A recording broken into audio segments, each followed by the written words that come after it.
इस कहानी को देखने की जरूरत नहीं है, क्योंकि यह कहानी आंखों के लिए नहीं, आत्मा के लिए है। बस आंखें बंद कीजिए, सांस को शांत कीजिए और शब्दों को अपने भीतर उतरने दीजिए।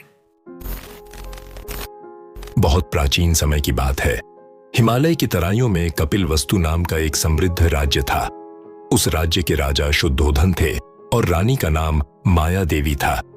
एक रात रानी माया देवी ने स्वप्न देखा कि एक दिव्य श्वेत हाथी उनके गर्भ में प्रवेश कर रहा है। विद्वानों ने कहा कि यह संकेत है कि जन्म लेने वाला बालक या तो महान सम्राट बनेगा या फिर समस्त संसार को दुख से मुक्त करने वाला महापुरुष। कुछ समय बाद लुंबिनी वन में एक बालक का जन्म हुआ। उसका नाम रखा गया सिद्धार्थ। राजा शुद्धोधन नहीं चाहते थे कि उनका पुत्र सन्यासी बने, इसलिए उन्होंने सिद्धार्थ को हर प्रकार के दुख से दूर रखने का प्रयास किया। राजमहल में कभी बुढ़ापा नहीं दिखाया गया, न रोग न मृत्यु। सिद्धार्थ ऐश्वर्य, सुख और विलास में पले बढ़े। युवावस्था में उनका विवाह यशोधरा से हुआ और एक पुत्र हुआ, राहुल। फिर भी सिद्धार्थ के मन में एक गहरी रिक्तता थी।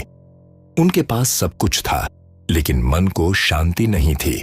एक दिन सिद्धार्थ ने नगर भ्रमण की इच्छा व्यक्त की। पहला दृश्य, उन्होंने एक अत्यंत वृद्ध व्यक्ति को देखा जो लाठी के सहारे चल रहा था। उन्होंने पूछा, यह क्या है? उत्तर मिला, यह बुढ़ापा है। दूसरा दृश्य, उन्होंने एक रोगी व्यक्ति को देखा जो पीड़ा से कराह रहा था। उत्तर मिला, यह रोग है। तीसरा दृश्य, उन्होंने एक मृत शरीर देखा जो निःशब्द पड़ा था। उत्तर मिला, यह मृत्यु है। सिद्धार्थ के मन में प्रश्न उठा, क्या यह सब मेरे साथ भी होगा? उत्तर था, हां, यह सबके साथ होता है। चौथा दृश्य, उन्होंने एक सन्यासी को देखा जिसका चेहरा शांत और निर्मल था। उस क्षण सिद्धार्थ को पहली बार वास्तविक शांति का अनुभव हुआ।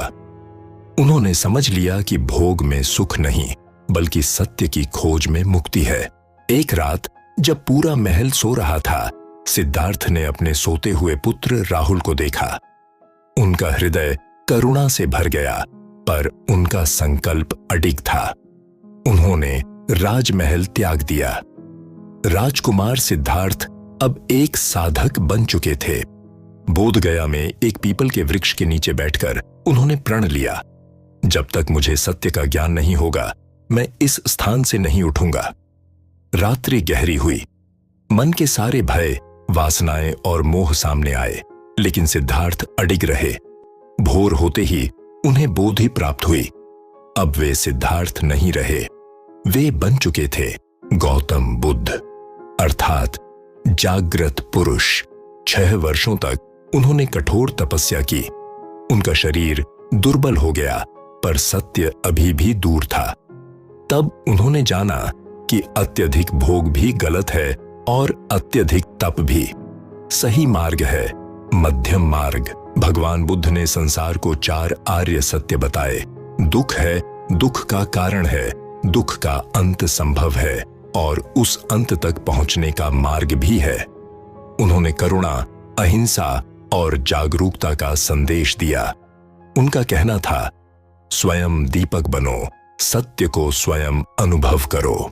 एक दिन बुद्ध ने अपना शरीर त्याग दिया, लेकिन उनका विचार अमर हो गया।